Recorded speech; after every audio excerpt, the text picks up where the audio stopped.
과거 임진왜란 시기에 3대 대첩이라고 불리는 큰 전투가 있었습니다. 행주대첩, 한산도 대첩, 진주성 대첩. 대첩이라는 말처럼 큰 승리의 전투의 현장이었다는 거죠. 일본은 우리나라를 침략하고 이제 북쪽에 있는 명나라와 전쟁을 하기 위해서 중간에 있는 이 한국 땅의 한양과 그리고 평양성을 점령하고 건너가려고 했습니다. 그런데 그런 전쟁을 하기 위해서는 전쟁 물자가 계속 이어져야 했는데 그 수송을 위해서 이 한반도 조선의 후방 지역 하나를 점령해야 했습니다. 그것이 바로 진주성입니다. 1592년 10월에 1차로 진주성 전투가 벌어지게 됩니다. 왜군 병력은 3만 명, 조선군 병력은 3,800명, 대략 10배 차이죠.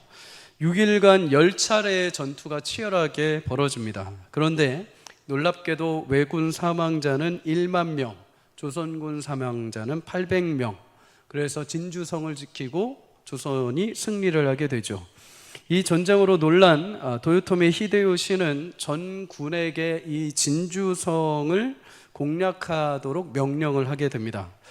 그래서 1593년에 진주성을 향해서 2차 전투가 벌어지게 되죠. 왜군 전체 12만 명 중에 9만 3천 명이 이 전투에 투입이 되게 됩니다. 거진 모든 전군이 투입을 한 것이죠. 이에 맞서서 진주성을 방어하는 이 관군과 의병은 합쳐봐야 5,800명 정도였습니다. 엄청난 숫자의 차이가 있었죠. 1593년 6월 21일 그렇게 전투가 시작이 됩니다. 낮에 3번, 밤에 4번, 하루에도 수차례 교전을 하게 됩니다. 9일 동안 총 24차례의 전투를 치릅니다. 전투에서 놀랍게도 조선군이 모두 승리를 합니다. 9일째 되던 날 24번째 전투까지 승리를 하죠. 그런데 안타깝게 9일째 되던 날 폭우가 많이 내리게 됩니다. 이 폭우로 진주성 동문 성벽이 안타깝게 무너지게 되죠. 이 틈을 타서 왜군이 그 무너진 성벽으로 진주성에 진군을 합니다.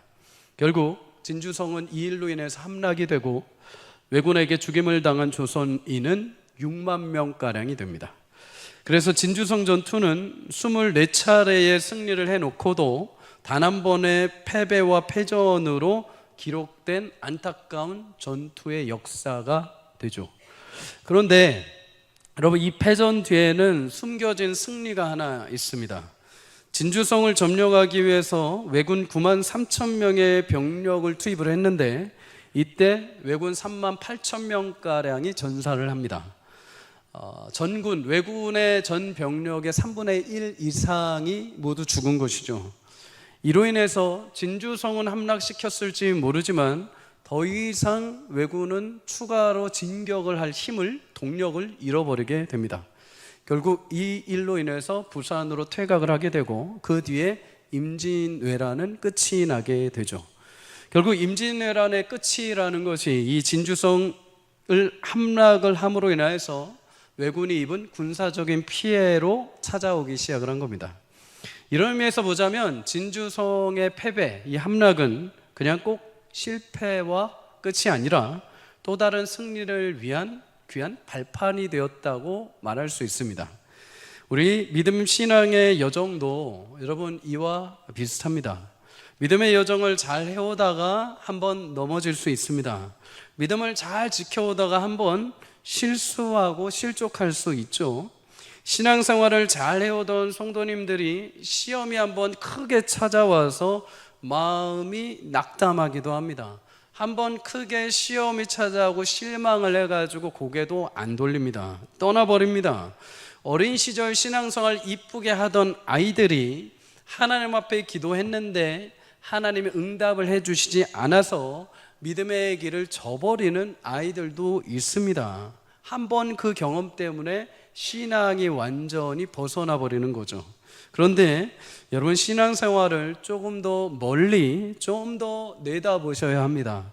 신앙이라는 것은 내가 잘해서 한번 뭔가 이루어져서 의기양양할 필요도 없는 것이요, 내가 한번 상처를 받아서 크게 패배했다고 해서 에이 못해 먹겠다, 안 되네, 믿어도 기도해도 별 볼 일 없네 하고 한번 잘해서 흥, 못해서 패하고 하는 그런 싸움이 아니라는 것입니다.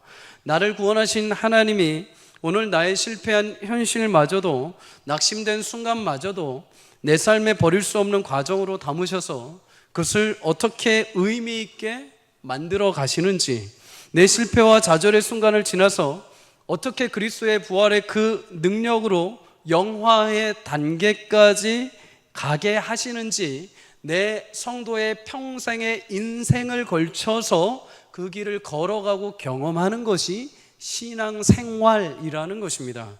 한번 기도해서 뭐가 되어서 좋아하고 뭐가 안 돼서 실패해서 낙담하는 것이 아니라 그 모든 일들을 통해서 내 삶을 그리스도의 영광스러운 자리까지 빚어가시는 하나님의 섭리와 역사와 은혜를 누리는 전 인생이 신앙생활, 믿음생활이라는 것입니다.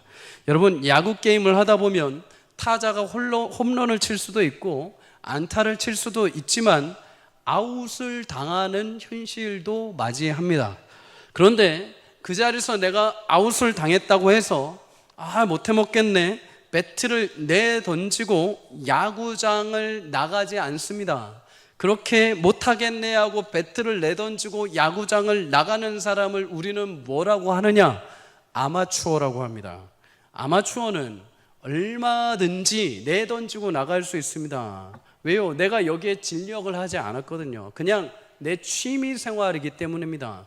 내가 잘하면 마음에 들고 안 되면 집어 던지는 겁니다. 그런데 여러분, 프로는 다릅니다.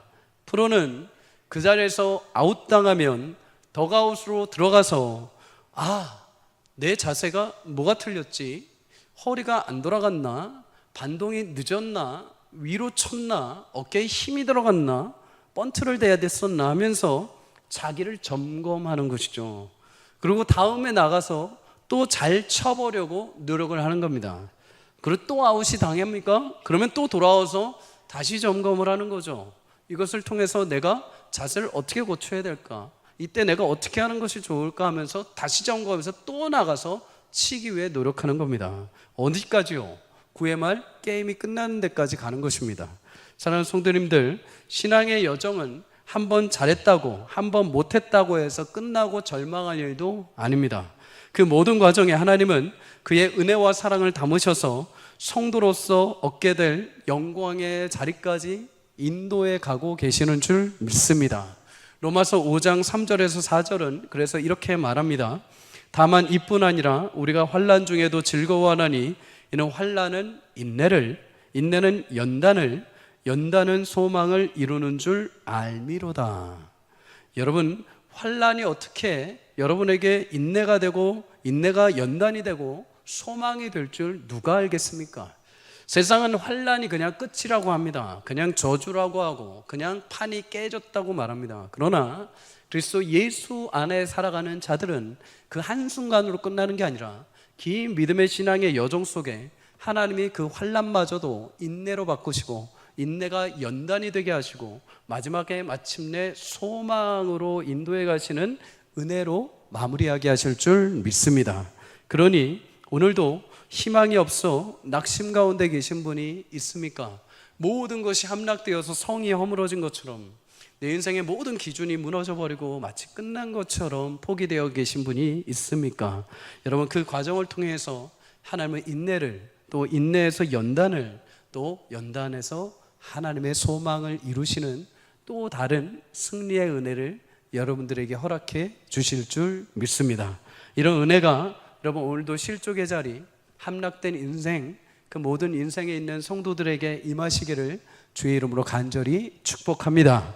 오늘 본문을 보면 남유다 예루살렘 성이 이제 바벨론 느부갓네살 왕에 의해서 무너지고 함락되는 장면이 나옵니다.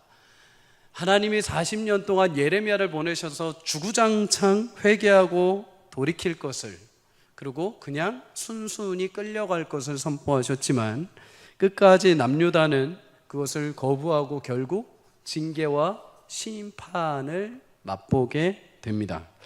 1절에서 2절에 보면 시드기야 왕 제9년 열째 달에 바벨론 느부갓네살 왕이 와서 모든 군대를 동원하여 성을 허물게 됩니다.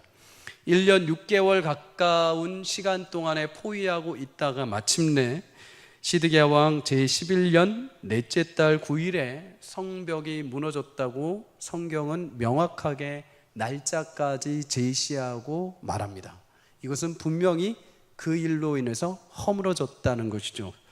여러분, 성이 함락되자 바벨론 고관들이 그 중간에 예루살렘 중문이라는 곳에 앉았다라고 이렇게 성경이 증거를 합니다.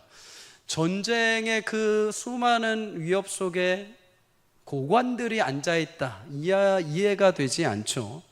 그런데 당시의 성문은 여러분 중요한 정보가 오가는 굉장히 중요한 장소였습니다. 또한 재판관과 지역 장로들이 문제가 있을 때 재판과 판결을 하는 재판소와 같은 역할을 했던 곳입니다.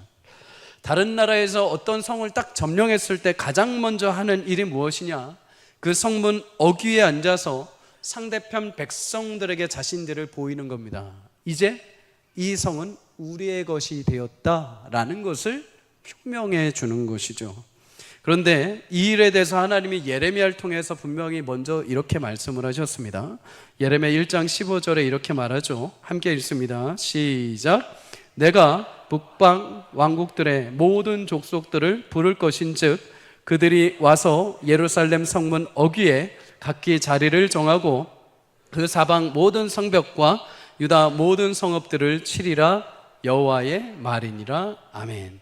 하나님 말씀하신 대로 바벨론의 고관들이 와서 그 성문 어귀에 앉아 예루살렘이 함락되었음을, 이제 하나님이 이 성을, 이 민족을 바벨론 손에 넘겨주셨음을 확증한 것입니다.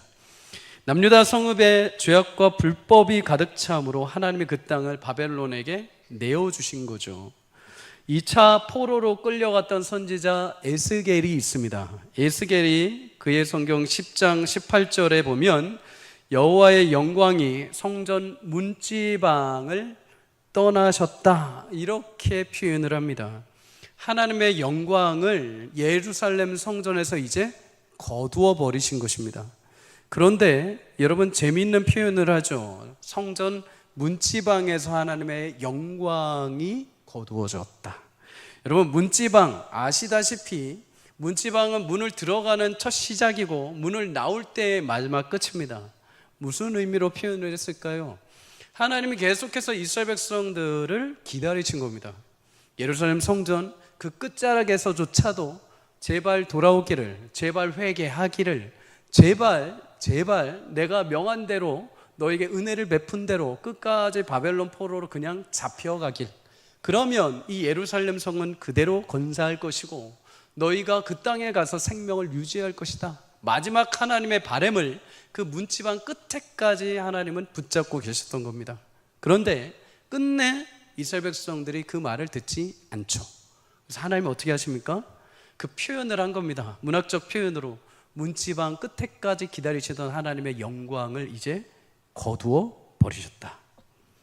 열왕기하 25장 13절에 15절에 보면 당시 바벨론 군대가 성전에 있던 모든 금과 은을 다 떼갑니다.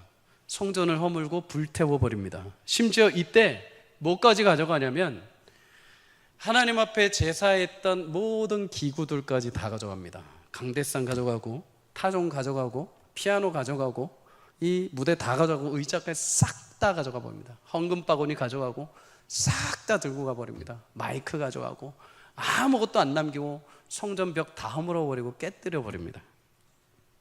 이제 하나님이 그 성전에서 드려지는 모든 제사를 받지 않으시겠다는 겁니다. 더 이상 이제 예루살렘에서는, 성전에서는 예배가 이루어질 수도 없고 예배도 받지 않으시겠다. 여러분, 솔로몬이 지었던 예루살렘 성전 아시다시피 굉장히 화려했습니다. 금과 은으로 치장되고 노수로 치장돼서 멀리서 예루살렘 성전을 바라봤을 때, 해가 질 때, 해가 뜰 때 햇빛이 그 금에 딱 비춰가지고 많은 사람들이 볼 때마다 이 예루살렘은 진짜 금과 같이 빛나는 찬란한 성이었습니다. 모든 사람들이 볼 때마다 황홀경에 빠질 정도로 엄청나게 웅장하고 화려했던 성. 그런데 그토록 화려했던 성전에 금이 떨어져 나가고 은이 떨어져 나가고 허물어지고 그 하나님을 경외했던 모든 기구들이 다 휩쓸려 가게 됩니다. 열왕기하 25장 16절은 이렇게 말합니다. 또 솔로몬이 여호와의 성전을 위하여 만든 두 기둥과 한 바다와 받침들을 가져갔는데 이 모든 기구의 논 무게를 헤아릴 수 없었다. 여러분, 제가 예전에 열왕기 상을 설교할 때 성전이 지어질 때 그 앞에 두 기둥을 하나님이 세우셨다라고 말씀을 드린 적이 있었는데 여러분은 전혀 처음 듣는 눈으로 저를 쳐다보고 계십니다. 괜찮습니다. 작년 9월에 설교한 겁니다. 저도 기억이 잘 안 나서 다시 찾아봤습니다. 보아스와 야긴, 그분에게 능력이 있으시다. 그가 세우신다. 예루살렘 성전, 그 화려한 성전은 다윗, 솔로몬이 세운 게 아니라 하나님이 세우셨다는 것입니다. 누구라도 그 성전의 기둥에 놋의 그 밝은 빛 속에 이 보아스와 야긴의 글씨를 보면서 하나님의 살아계심과 역사하심을 마치 간판처럼 알게 하신 것이죠. 그런데 오늘 성경에 뭐라고 하냐면 그 기둥의 모든 놋까지 다 끊어갔다. 그 기둥이 해체되어 버린 겁니다. 여러분, 성전을 세우신 분이 누구십니까? 누구십니까? 하나님이십니다. 근데 오늘 그 기둥, 그 간판을 내리신 분은 누구실까요? 하나님이십니다. 하나님이 닫아버리신 겁니다. 여러분, 요즘 갑자기 막 이렇게 비가 오니까 교회에 막 여기저기 막 샘이 터집니다. 샘이 터지고 천장에서 막 폭포수가 흐르고 막 난립니다. 분명 장로님들이 제가 부임을 할 때 목사님, 우리 교회는 목사님 예전에 섬겼던 교회처럼 비가 와서 지하가 침수될 일은 없습니다. 비로 절대 고생하지 않으실 겁니다. 눈 때문에 고생하실지 모르지만 비는 걱정하지 마십시오 하셨는데 웬걸요? 올 여름에 아주 신나게 물놀이하고 있습니다. 여러분, 물이 지난주에도 막 찰찰하고 이번 주에도 막 해서 장로님 한 분에게 농담 삼아 이렇게 말씀을 드렸습니다. 이거 수리하는 것보다 차라리 그냥 새로 짓는 게 더 낫겠습니다. 그런데 제가 어제 이 말씀을 묵상하면서 한 가지 하나님께서 귀한 은혜로 깨닫게 해주셨습니다. 여러분, 교회의 외형적인 멋스러움이나 반듯한 화려함도 중요하지만 더 중요한 것은 하나님의 영광이 교회에 함께 하시는 것이 더 귀한 줄 믿습니다.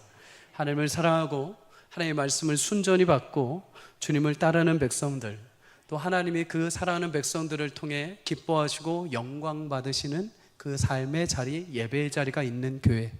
여러분, 우리 교회가 그런 교회가 되기를 주의 이름으로 축복합니다. 물이 조금 새더라도, 물이 조금 올라오더라도, 엘리베이터가 고장이 나더라도, 그럼에도 하나님의 영광이 거하신다면 그 어떤 교회보다도 찬란하고 기뻐하고 영광스러운 교회가 될 줄 믿습니다. 저는 그런 교회가 되기를 주의 이름으로 축복합니다. 그런 교회가 되기를 사모합니다. 성도님들, 예배 나올 때마다 하나님, 이 전 부족하고 연약한 성도들의 모임일지라도, 우리의 예배가 부족할지라도 하나님의 영광이 임하여 주셔서 우리를 채우시고 우리를 강건케 하시는 은혜가 있게 하여 주시옵소서. 그런 영광이 충만한 교회요 성도의 삶이 되기를 주의 이름으로 축복합니다. 여러분, 예루살렘이 함락되는 현실 가운데 크게 두 부류의 사람이 등장을 합니다. 첫째는 시드기야 왕과 고관들입니다. 시드기야 왕과 고관들. 모든 것이 끌려가고 모든 것이 회파되는 그 가운데, 여러분, 오늘 본문 4절에서 5절에 보면 유다의 시드기야 왕과 군사들은 예루살렘이 함락되고 이제 무너지는 모습을 보자마자 포기하고 도망을 치게 됩니다.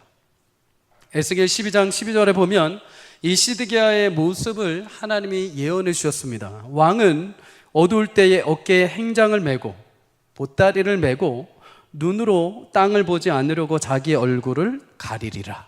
무슨 말이냐? 바벨론이 함락시켰을 때 시드기야 왕이 자신을 위장하고 몰래 밤에 빠져나갈 것이다 라는 것을 예언해 주셨는데 실제로 그 일이 이루어진 것입니다.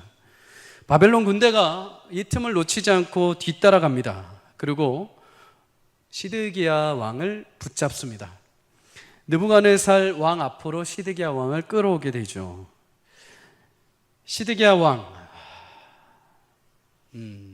느부갓네살 왕 앞에서 비참한 형벌을 받게 됩니다. 자신의 보는 눈앞에 아들들이 죽습니다. 유다의 모든 귀족들도 죽임을 당합니다. 그리고 자신의 두 눈도 뽑혀서 사슬에 결박되어 바벨론의 감옥으로 끌려가게 됩니다. 여러분, 하나님의 징계와 심판은 이만큼 두렵고 떨리는 일입니다. 그냥 단순히 영화 속에 등장하거나 먼 미래의 일이 아니라 하나님이 말씀하신 그 재림의 말세의 그 날은 이것보다 더 엄격하고 위대한 심판의 날이 임할 것입니다. 그런데 이와 동시에 오늘 이 심판의 자리가 하나의 상징을 보여줍니다. 아들들이 죽었다는 것은 무엇입니까? 이제 내 기업이 끝났다는 겁니다. 그리고 자신의 눈이 뽑혔다는 것은 이제 제대로 볼 수 없고 무력한 존재가 되었다는 거죠.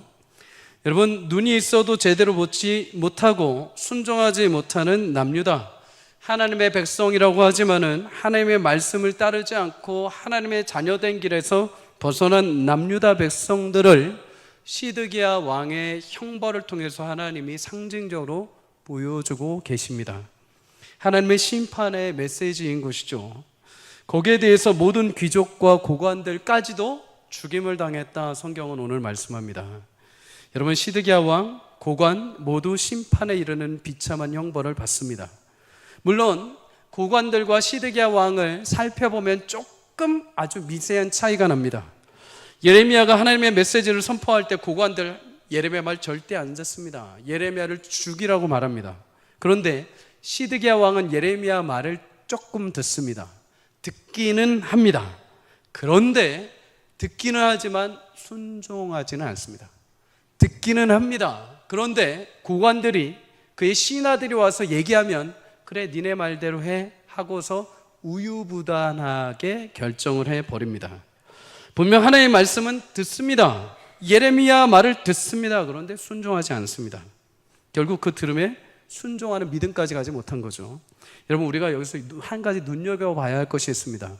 애초부터 하나님의 말씀을 듣지 않은 고관들, 듣기는 듣는데 순종하지 않은 시드기야, 약간의 미세한 차이는 있을지 모르지만 그 두 부류의 결과는 똑같습니다. 심판받고 끌려가고 죽는 겁니다. 여러분, 비록 시드기야가 목숨은 부지했을지 모릅니다. 그러나 자신의 마지막 생전 두 눈앞에 자신들의 아들들이 죽는 것, 자신들의 고관이 죽는 것을 마지막 눈 속에 담깁니다. 그리고 이제 눈이 멀어버립니다.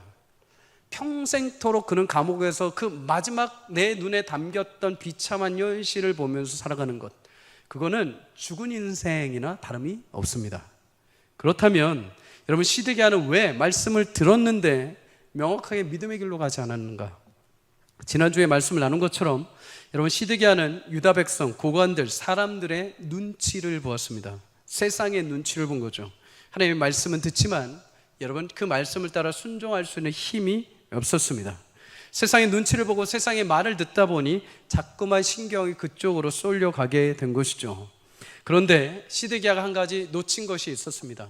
시드기야는 분명 사람들의 인기를 얻어야 했고 바벨론 왕이 자신을 세웠기 때문에 어떻게 해서든 바벨론 왕의 말을 들어야 됐다고 생각을 했습니다. 그런데 한 가지 놓친 것, 여러분, 모든 섭리 가운데 하나님이 남유다의 모든 왕을 세우시고 패한다는 하나님의 주권을 놓쳐버린 것입니다. 여러분, 왕의 시대는 하나님이 세우신 시대입니다. 족장의 시대를 지나서 하나님께서 이제 남유다의 왕들을 세우셔서 왕들에게 하나님의 말씀을 주시고 왕들을 통해서 이스라엘 백성들을 이끌도록 세워주신 것입니다. 선지자들을 중간중간마다 보내셔서 도우시도록 하나님이 왕들에게 힘을 쏟게 하셨죠. 그런데 여러분, 시드기야는 자신이 하나님이 세우신 왕이라는 자신 내면의 정체성이 없었습니다. 그러다 보니 사람들의 말, 고관들의 말, 사람들의 시선, 의견 왔다리 갔다리 해버린 것이죠. 흔들려 버린 겁니다. 여러분, 자기 확실성에 있어서 이런 치열한 도전을 받았던 한 사람이 있습니다. 바로 사도 바울입니다. 사도 바울은 우리가 알기에는 멋진 이방의 사도라고 얘기하죠. 그런데 사도 바울 가는 곳곳마다 도전받았던 게 하나 있습니다. 사도직. 네가 어떻게 사도냐? 네가 무슨 근거로 복음을 전하느냐? 네가 예수님의 제자도 아닌데 무슨 타이틀을 가지고 복음을 전하느냐? 그런데 이때 사도 바울이 명확하게 얘기합니다. 나는 너가 인정하든 인정하지 않든 나는 예수님을 명확하게 만났고 그의 부르심과 소명을 따라 나는 복음을 증거하는 것이다. 그러면서 바울이 이렇게 말합니다. 고린도전서 9장 26절 우리 함께 읽도록 하겠습니다. 시작. 그러므로 나는 다름질하기를 향방 없는 것 같이 아니하고 싸우기를 허공을 치는 것 같이 아니한다. 이 일에 있어서 내가 향방 없는 것 같이 하는 거 아니다. 내 마음대로 하는 거 아니다. 하나님이 내게 주신 사명을 따라 내가 하는 것이다. 내가 싸움을 하는데 아무것도 보지 않고 보이지 않는데도 막 휘두른 것이 아니다. 명확하게 보고 나는 휘두른 것이고 명확하게 나는 하나의 부르신 내적 소명을 가지고 이 일을 하는 것이다. 사랑하는 성도님들, 신앙에 있어서 믿음은 참 중요합니다. 그런데 여러분, 이 믿음의 시작은 하나님이 나를 하나님의 자녀로 부르셨다는 내적 소명에서부터 시작이 돼야 합니다. 이것을 그냥 믿었다 치고 알았다 치고 나 그냥 어려서부터 성경 공부했으니까 옛날부터 다녔으니까 하고서 치고 넘어가게 되면 여러분 어느 순간 여러분들에게 바람 한번 불게 되면 휘청해 버립니다.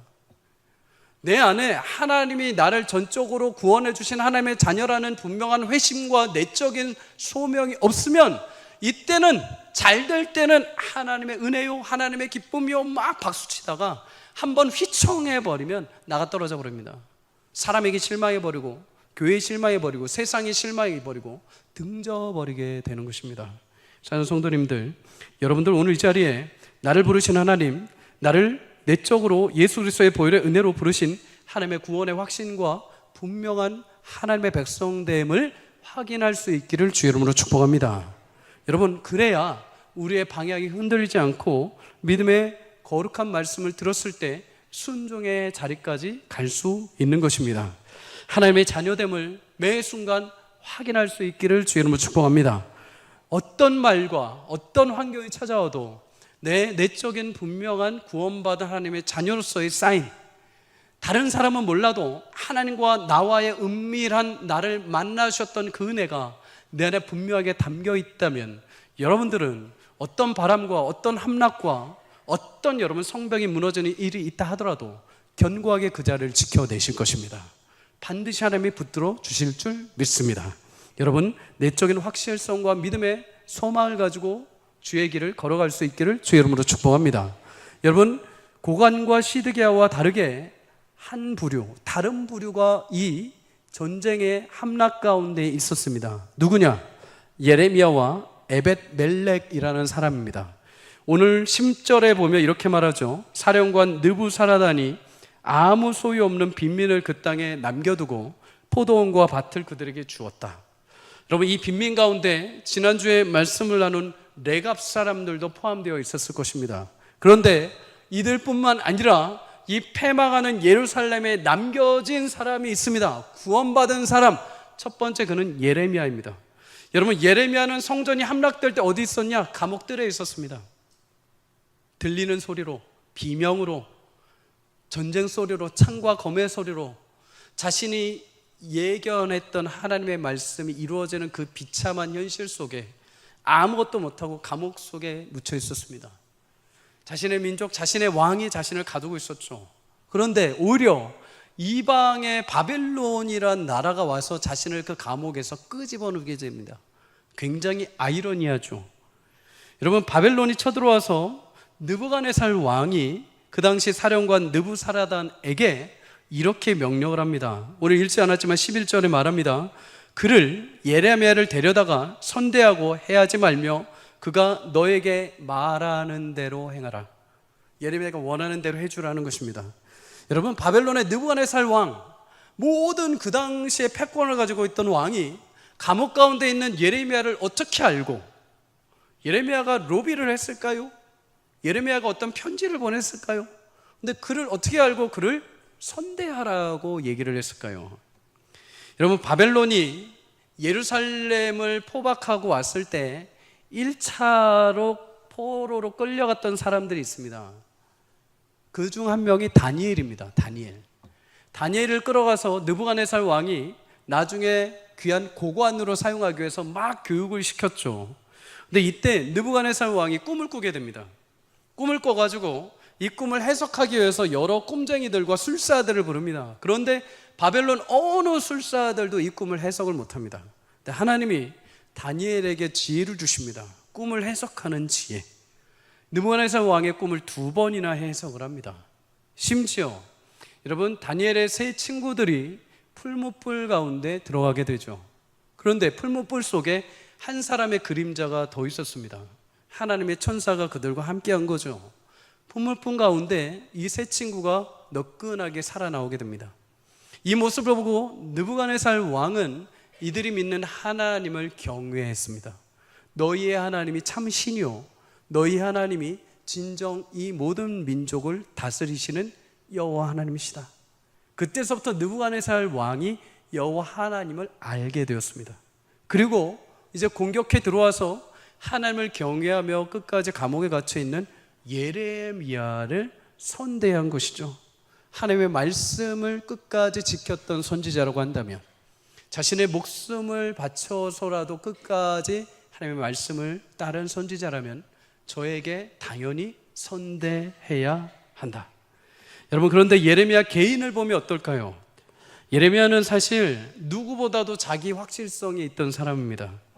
하나님 예언함에 있어서 옥에 갇히고 죽을 위험에 있음에도 심지어 하나님이 예레미야에게 아주 극단적인 말을 하나 하십니다.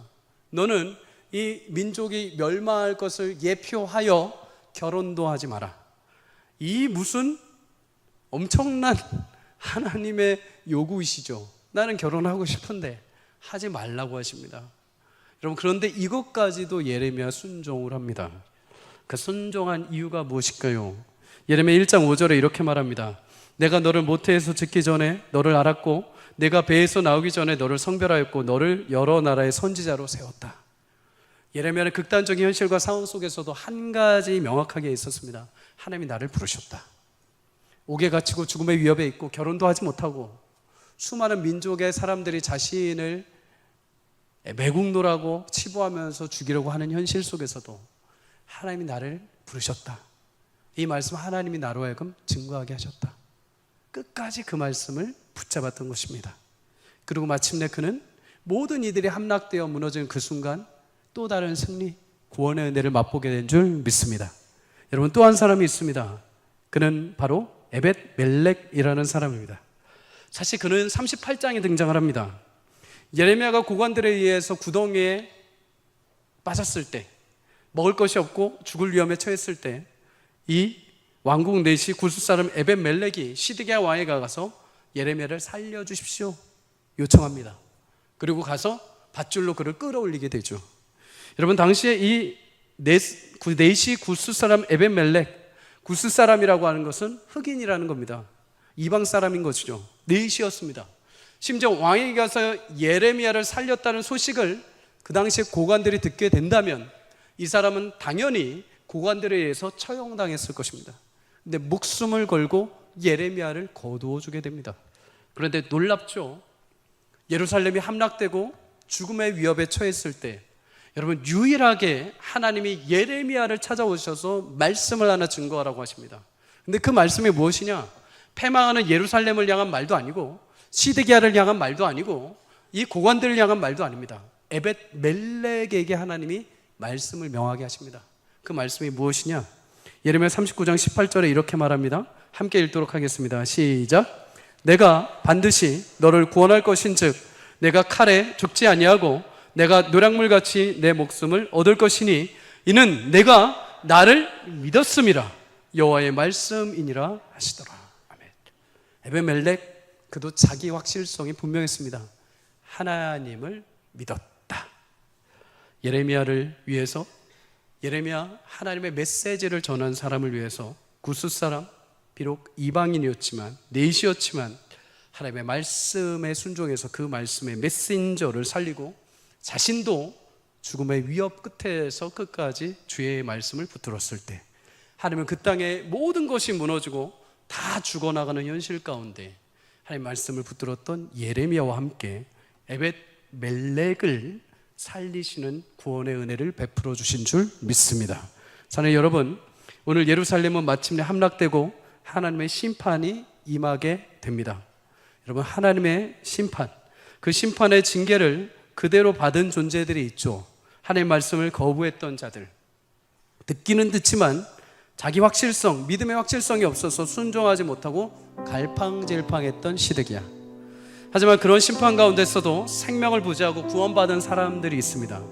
자신을 부르신 하나님, 소명을 확신하고 끝까지 메시지를 전했던 예레미야. 그리고 비록 구스 사람이지만 내시이지만 하나님을 경외함으로 그 메시지를 전한 예레미야를 살린 에벳멜렉. 여러분, 이 두 부류의 결과는 하나님의 징계의 심판이 임하기 전까지는 드러나지 않았습니다. 그러나 예루살렘이 함락되는 그 심판의 날, 이 두 부류의 결과는 아주 명확하게 드러났습니다. 한쪽은 영원한 심판, 한쪽은 또 다른 구원의 승리가 나타나는 날이었습니다. 사랑하는 여러분, 사람들은 죽기 전에는 모른다고 합니다. 믿었다가 만약 하나님이 안 계시면, 믿었다가 천국이 없으면, 믿었다가 지옥이 없으면 얼마나 손해인가. 그러면 세상에 더 많은 거 누리면 살아야 되는데 그거 못 누려서 어떡하나 하고서 반문을 합니다. 그래서 말씀을 듣기는 듣지만 믿지는 않습니다. 순종하진 않습니다. 듣기는 듣지만 쳐내버립니다. 튕겨내버립니다. 그러나 여러분 기억하십시오. 하나님 말씀하신 그 최종 심판과 마지막 징계의 날은 반드시 임하게 될 것입니다. 주님이 다시 반드시 오셔서 그 모든 것을 드러내시고 확실하게 비춰내시는 그날이 임할 줄 믿습니다. 여러분, 그날 그 끝까지 여러분 믿음의 길을 경주해 갈 수 있기를 주 이름으로 축복합니다. 여러분, 믿지 않고 있다가 마지막 날에 주님이 오시는 그날 심판 날이 임한다면 어떻게 하시겠습니까? 자꾸만 확률 싸움을 하지 마십시오. 자꾸만 내가 이거 믿었는데, 내가 이거 했는데 안 되면 어떡하지라는 확률로 여러분 접근하지 마십시오. 하나님의 말씀은 처음부터 마지막까지 반드시 성취되고 완성이 될 것입니다. 여러분, 그 심판의 날은 믿지 않는 자들에겐 두려움의 날이고 비참의 날이고 형벌의 날이 될 것입니다. 그러나 그 가운데서도 끝까지 하나님을 믿는 자들, 함락되고 무너지고 비참한 현실일지라도 구덩이에 갇히는 일이 있고 내 혈통적으로 부족하고 죽음의 위협이 올지라도 그럼에도 나는 하나님을 믿겠노라 하고 끝까지 믿음의 경주를 한 성도들의 삶은 마지막 날에 그 모든 것이 드러나 새로운 승리, 구원의 날이 되게 하실 줄 믿습니다. 여러분의 삶이 그렇게 되기를 주의 이름으로 축복합니다. 여러분, 마지막 그날에 하나님이 드러내시는 또 다른 승리를 맛보는 복된 주의 자녀들이 될 줄 믿습니다. 여러분, 마지막으로 시편 37편 39절 40절 함께 온 성도들 함께 읽도록 하겠습니다. 시작. 의인들의 구원은 여호와로부터 오나니 그는 환난 때에 그들의 요새이시로다. 여호와께서 그들을 도와 건지시되 악인들에게서 건져 구원하심은 그를 의지한 까닭이로다. 한 주 동안 주님만 의지할 수 있기를 바랍니다. 한 주 동안 내 하나님 부르신 그 자기 확실성, 믿음의 확실성을 가지고 요동치 않고 끝까지 걸어가십시오. 주님이 마침내 그 구원의 날, 찬송의 날, 영광의 날을 여러분에게 또 다른 승리로 허락해 주실 줄 믿습니다. 그런 승리한 주가 되시기를 주의 이름으로 간절히 축복합니다.